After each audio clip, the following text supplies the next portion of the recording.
I'm Jake. I'm Tom. And we are VIMTV, Velocities in Music, the best kept secret in music reviews. Today, an album I'm really excited to review because we got to review this band's fifth album a couple years ago. This is a Georgia rock band, Kylesa, or Kylesa, or Kylesa. I think it's Kylesa. We suck at pronouncing. Yeah, it's our worst quality, I'll admit it. Yeah. This is their sixth album. It's called Ultraviolet. Now, we reviewed Spiral Shadow a couple years back. I think that was that. 2010? I think so. It was like November 2010. I want to say it was 2010, yeah. And we actually really liked that album. I remember it took a long time to warm up to, but you know, it was a very progressive, had a lot of, I would classify this more as like metal, but it's almost like an indie metal sound. It has a lower lo-fi production, which we'll get to on this album. It's a little sludgy. It is. But there's also still lots of kind of moving drums and guitar lines. So pretty much sounds like the type of music that we're going to get into. Yeah. Yeah. So they put a lot of thought into it. That album in particular, I remember just being a good, cohesive album listen. Now, coming from, you know, those expectations, which whenever you have a history with an artist, you always have expectations going into their next album. We try to put those aside for this and just compare it to the albums that are, you know, out right now. What are we reviewing?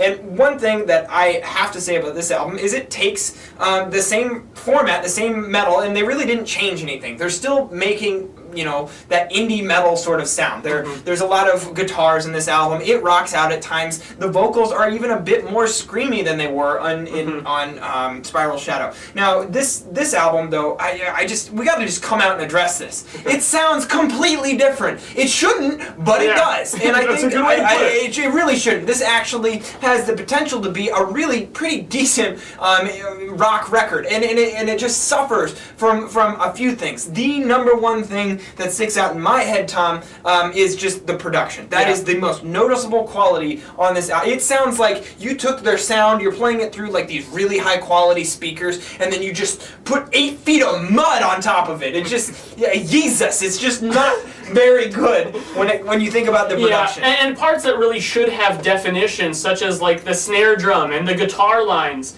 They just kind of, the edges just kind of bleed in with everything else. One really, I mean, if we're getting really picky here, one production technique I noticed they use a lot is they take the snare drum and they'll split it and kind of give it a stereo vibe, so it's not really anchored in the center. And because of that, I don't know, to me, I don't think that was a good choice. It makes things sound really desperate and just not really together. Right. So that was frustrating for me, just in the way, especially that the drums were produced, they just weren't sharp enough. Nothing really had all that much definition, so it all just kind of bled together. And I feel like a lot of the good things they were doing in the guitars, in the drums, and even in the vocals at times were just completely slaughtered by just the lack of integrity in the production.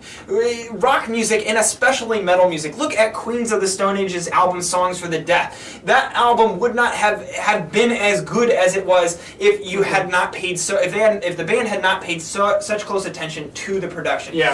Allowing, really, I mean, you have to think about the big picture of what you're creating when you're creating a listening experience of an album. If what you're writing, if the music you're writing relies on that definition to be able to tell all the good things that you're doing, why would you ever be okay with releasing an album with production this terrible? Yeah, and you know, one good comparison, I think, that I would compare Kylesa to would be Baroness. Yes. And we reviewed Yellow and Green and absolutely loved it last year when it came out. And some of the production techniques are even somewhat similar. That album, it wasn't super sharp. It was a little muddy, a little sludgy at times, but not to the point where it really took away or compromised the integrity of the music. I mean, if Songs for the Deaf was here, Yellow and Green was here, Ultraviolet is here on a production scale. Yeah, I mean, I agree with that. It's even a step lower as far as that kind of lo-fi goes. But the thing for me is that the salvation of this album, or at least the best part, is in some of those songwriting spots. It's the songwriting. Yeah, because some of the instrumentation is really good. Some of the vocal melodies, the way they're written, are good. Not all of them.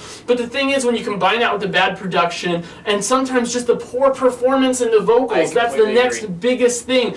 You got to keep in mind, these guys have very shouty, kind of metal / post-hardcore vocals. And when you look at Spiral Shadow, that was something that bothered me at first. And it bothered you too. Yes. But we ended up coming around because once you listened to that record enough, you found that it was really just kind of one of those unique qualities about the album that when paired with the instrumentation and the way it was produced, actually worked.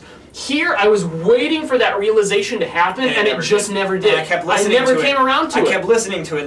No. Like fifth, sixth listen, it's not happening. No, you know? and I think for me, the key, the reason that's happening, the reason the vocals are not working for me is because I feel like they're sitting in this middle ground that just doesn't work, where they're not singing on pitch traditionally well enough for it to be considered good vocals, but they're also not screaming with enough conviction for it to really sell it that this is metal, that this is heavy and intense, and that they have something to say. And I believe they could have done that, and it would have been much more successful if the instrumentation was more pristine sounding. And if it would have added that needed balance in the texture. Instead, it just sounds like slop because everything else sounds like slop because of your production techniques. And really, this album just suffered all over. I mean, production really shouldn't ever kill an album, but I can't come up with a better example in my head of when production came so close to just killing an album. The thing that didn't kill this album, the thing that I'm not going to say I hate this album, and I think the saving grace is in that songwriting. Yeah. It's that they actually are good songwriters. A lot of like when I listen to this, there's some of the guitar melodies, how they're putting the pieces of the songs together. It's very creative. There's a lot of good ideas here. An album, totally different genre, but Wolf Parade's Expo 86. I felt similarly about that album. That album was just butchered in the production. And it was self-produced, so kind of shame on the band for releasing it like that. But you know, they had a lot of really good songwriting, a lot of other really good qualities. Now that was the production on that album was not nearly as drastically bad as this comes as close as I've ever heard to ruining an album. Unfortunately, it plagues it pretty bad. There are times though where I felt like the songwriting wasn't quite as good as it could be. So I felt like all over this album just kind of came off as sloppily made, hastily produced. I just felt like there's a lot of room for improvement here. Tom, I don't know about you. I'm not so keen on this album. I'm going 63. I'm going 58. So I'm even less keen on it. Yeah, you're less keen on it. So very low 60s from us, which kind of should be indicative to you guys that this is an album where there may be a couple good qualities that are worth listening to. You may even like this if you're a fan of Kylesa or this sort of genre, but there are some significant issues here that the band needs to address if this was going to be considered a masterpiece. I think pretty much everyone who listens to this album is going to agree this is not a masterpiece. I think that's fair. Yeah. Now, if you disagree with that, please leave us a comment at www.velocitiesandmusic.com or youtube.com/velocitiesandmusic. As always, follow us on Twitter, like us on Facebook. Let us know what albums from 2013 you want to hear and see us review on this channel, because you guys are the blood and the guts of the IMTV. We wouldn't be here today if it wasn't for your guys' constant support. So thank you for watching. I'm Jake. I'm Tom. And we are VIMTV, moving music critique forward.